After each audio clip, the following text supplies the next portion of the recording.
Позвольте предоставить слово Итаю Зетельному, партнеру Ernst&Young Израиль, председателю экспертной группы глобальной инициативы в области зеленых технологий. Well, good evening, everyone. It's a pleasure to be here.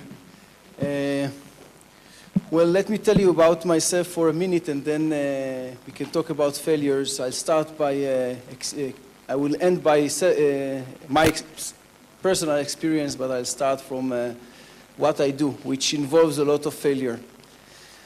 I'm running a business as a partner at Ernst&Young Israel that focused on working with entrepreneurs and with investors in high-tech, in high technologies from different fields. In the last couple of years, I focus on clean tech, but I deal with variety of software and nanotech and all other elements, and I'm doing it for the last more than 15 years. Now, I always say that an entrepreneur, he needs to be a little bit crazy in order to be an entrepreneur. Why? Nobody calls it a failure. Nobody is entering and thinks about a failure. But it's part of the game. It's part of the game. And how it works, I'll try to illustrate how it works. You sit in the office, usually we work with entrepreneurs, so they come, they need our advice. Where do you find money? How do you grow your company? How to create your business plan, who are the relevant investors, and et cetera, et cetera.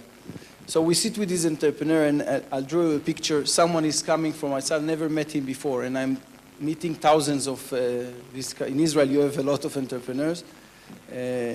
So you sit in front of the table, and he's now explaining why he invented a new generator that produces electricity 90% more efficient with 10% of the cost. Now you need to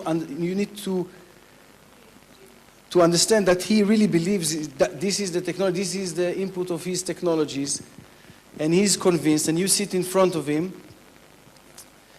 and you understand the next steps that he needs to do in order to be successful with his idea. And the first thing that you see in this person is if he has the enthusiasm, if he understands that he is entering into a period of couple of years behind a new technology, and you need to feel, the most important thing is to feel if this person has the right elements as a person to push it, which means he has the enthusiasm and the belief in his venture, in his new venture. Now, we talk about failure here, and you need to understand that whoever he will ask around him will tell him it's impossible.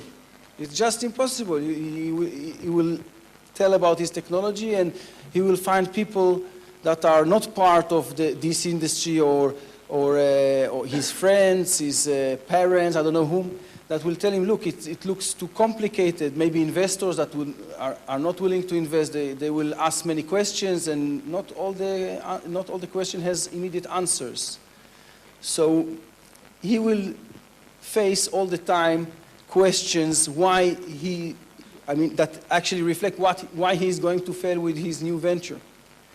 But still, if he's an entrepreneur, he needs to understand that this is part of life, right? This is part of life. You need to believe in your venture and to be so optimistic around it. Of course, you need to do everything that you can in order to prove and not just to dream and go with it, but to take all the steps to get consultation, to work with people that understand the technology and can support you, to collaborate with others. But still, everything is eventually is around the person or the small team that leads this venture. And this is actually, if we are talking about failure, this is actually the optimism and the belief is actually, I think, one of the most important things. Now, you'll find many good technologies that will compete with you. And I always, when I meet a person who comes with a new technology, the first thing he's telling me is that nobody invented this technology before around the world. It's the first time.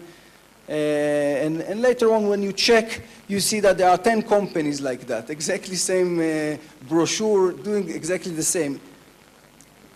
Sometimes their technology is less advanced than your technology. Sometimes it's the other way around. But who who will be the winner, who will succeed? First of all, it's not only one winner. The guy who talked before me, you saw, the world is global and there is place for many people to win. But who will be successful? Those people that are really pushing their venture and are willing to take the risk and invest their efforts and enthusiasm into their venture. This is one of the crucial elements that are creating a person as an entrepreneur. And you can see around the world areas where are people probably more optimistic, and you see many entrepreneurs, and areas where less optimistic and you see less entrepreneurs, which is also, it's something that can be taught, but also it's part of the society where you live.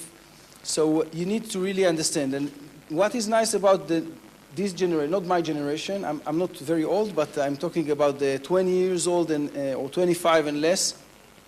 They are born into a global world. So you see that it's not a matter of where you live.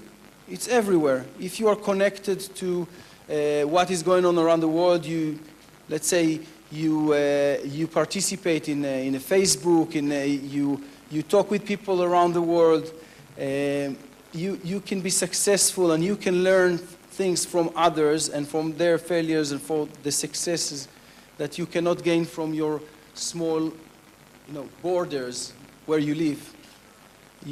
The person who presented before me, it's exactly the right way of thinking of the modern area. So when you are an entrepreneur, of course, you need to be very optimistic, but you also need to check yourself and discuss and also get consultation from others. So you don't need to be only a dreamer, but also to be with legs on the ground. Now let's talk about investors. We work with a lot of investors. They also need to be a little bit crazy if they invest in startups. Why? Because most of the startups are not successful. So now when you are an investor, you meet 100, let's say a partner in a venture capital, he meets sometimes 100 different ventures in a year, and he needs to invest in 2. So think about the sorting he needs to do in order to be successful. Now, it's not only that. 9 out of 10 companies, or even more, that received money from VCs are not successful. So what is the chance that you will invest in a company and also be successful? Very low chances. Guess what? Still, they do a lot of money. Still, usually, they earn a lot of money. Not all the years, but if you take it, venture capitals were, the first were created in the US 40, 50 years ago, and it's a very successful and relevant instrument to invest in startup. So you need to understand that all the business of innovation is also understanding and accepting the failure. You as an investor or you as an entrepreneur is part of life. It's part of life. Now, as I mentioned, usually people are very successful. So what it means that even if you're not successful and if you failed and your venture was not good, it doesn't mean that you need to be frustrated, sit at home and say, okay, I'm not good enough, or stop believing in yourself.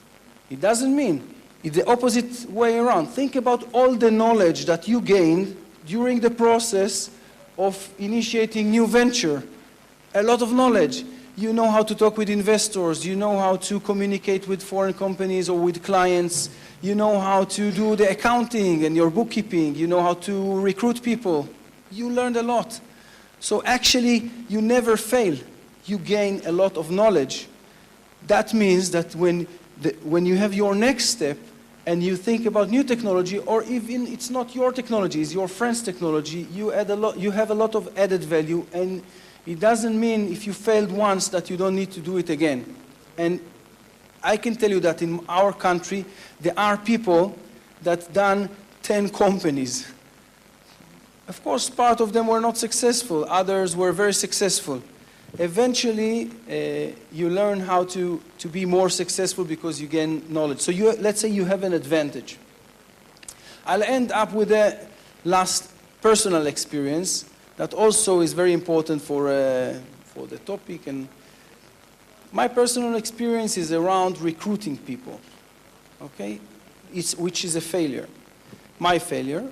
One of my ventures was years ago, but never mind. One of my ventures, I recruited a person to a business that I created, which I figure out later on, after 1 or 2 years, that it doesn't fit. His communication, his behavior, the way he treated his employees, he wasn't the right person for the business that I run. And the failure is that I didn't end it on time. And I kept the situation for too long.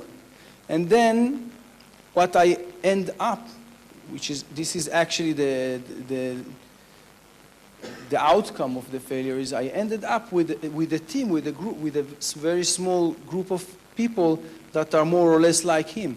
Okay? Now, why I'm telling that? First of all, I learned a lot out of this personal failure. I learned that the team, that the people that you work with, when you have a new venture, are maybe the most important thing for success. You need to have the best people around you. Not only the best people, the people that you want to come to work and see them, and you enjoy working with them, and you trust them, and you do things together, and you share the same enthusiasm when you work together. Because it is very, very, very difficult to succeed without the right people and team. Especially when we talk about technologies or innovation or the field that we are dealing here.